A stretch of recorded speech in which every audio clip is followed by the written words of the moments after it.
Halo teman-teman, perkenalkan nama saya Esther Dwi Winance. Saya akan menjelaskan sedikit mengenai neuroscience dalam pembelajaran. Baik, untuk yang pertama neuroscience dalam pembelajaran ini ada 3. Yang pertama yaitu konsep neuroscience, yang kedua adalah prinsip-prinsip pembelajaran berbasis neuroscience. Kemudian yang ketiga ada tahapan pembelajaran neuroscience. Baik, definisi neuroscience. Neuroscience adalah cabang ilmu yang mempelajari sistem saraf, khususnya otak dan semua aspek yang terkait dengannya, termasuk struktur, fungsi, perkembangan, genetika, biokimia, fisiologi, dan patologi. Neuroscience mencakup berbagai disiplin ilmu yang bekerja sama untuk memahami bagaimana sistem saraf bekerja pada berbagai tingkat dari molekul hingga perilaku. Nah, di sini kita masuk ke prinsip-prinsip neuroscience. Yang pertama yaitu neuroplastisitas. Pengertiannya yaitu otak kita bisa berubah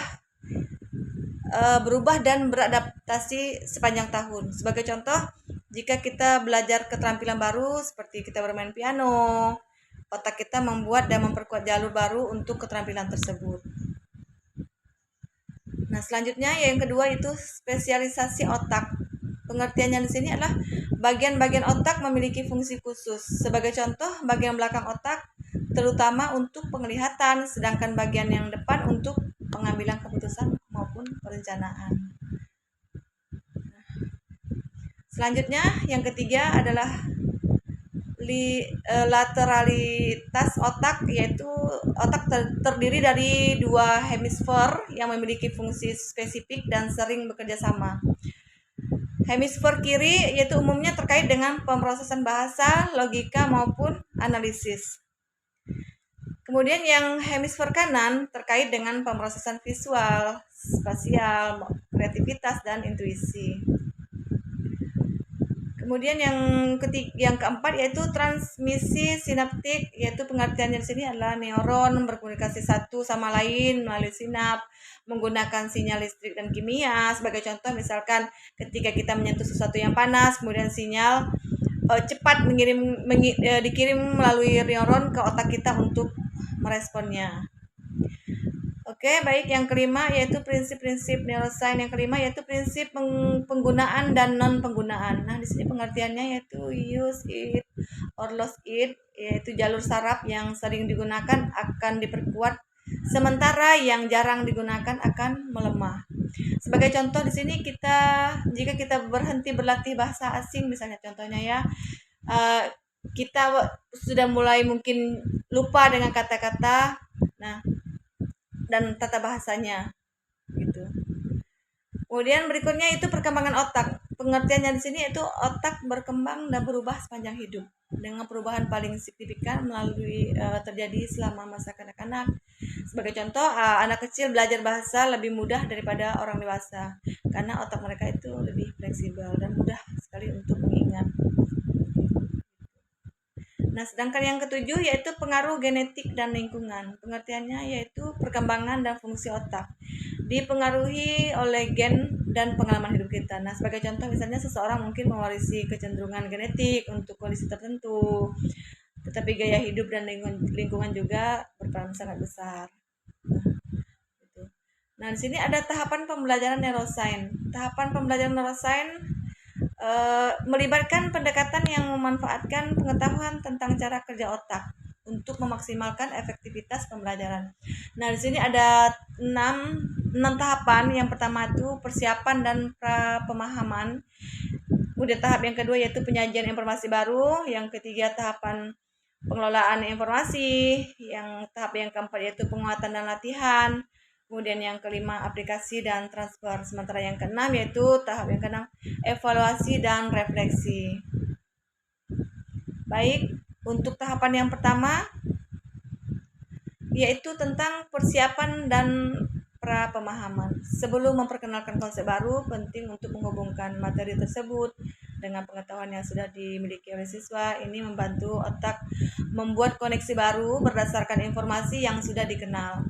Mendorong siswa untuk membuat prediksi atau hipotesis tentang apa yang akan dipelajari, membantu mengaktifkan proses berpikir kritis dan analitis. Kemudian memberikan konteks yang relevan dan menarik sehingga siswa dapat melihat bagaimana topik baru berhubungan dengan kehidupan mereka sehari-hari. Baik, selanjutnya untuk tahapan yang kedua yaitu tentang penyajian informasi baru. Melalui tahap ini menyajikan informasi baru secara efektif melalui metode visual, audio, dan juga interaktif, serta mengaitkannya dengan contoh nyata dan aplikasi praktis. Siswa dapat memahami dan mengingat konsep dengan baik. Penggunaan berbagai pendekatan ini juga membantu menjangkau berbagai gaya belajar yang berbeda, memastikan semua siswa mendapatkan manfaat dari pembelajaran tersebut.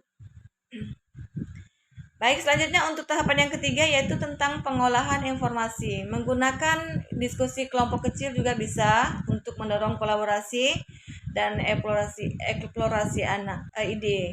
Nah, juga pembelajaran berbasis proyek juga bisa mengajak siswa untuk mengerjakan proyek yang memerlukan penerapan informasi baru dalam konteks yang nyata. Kemudian tahap yang keempat yaitu penguatan dan latihan. Nah, di sini latihan terstruktur memberikan latihan yang terstruktur untuk memperdalam pemahaman dan juga meningkatkan retensi informasi. Kemudian kita bisa menyediakan peserta didik area untuk mendengarkan musik. Nah, itu juga sangat penting. Baik, tahap yang kelima yaitu tentang aplikasi dan transfer. Siswa mengerjakan proyek yang mengintegrasikan beberapa disiplin ilmu sehingga mereka dapat melihat bagaimana konsep yang dipelajari diterapkan dalam berbagai konteks. Kemudian tahapan yang keenam yaitu tentang evaluasi dan refleksi.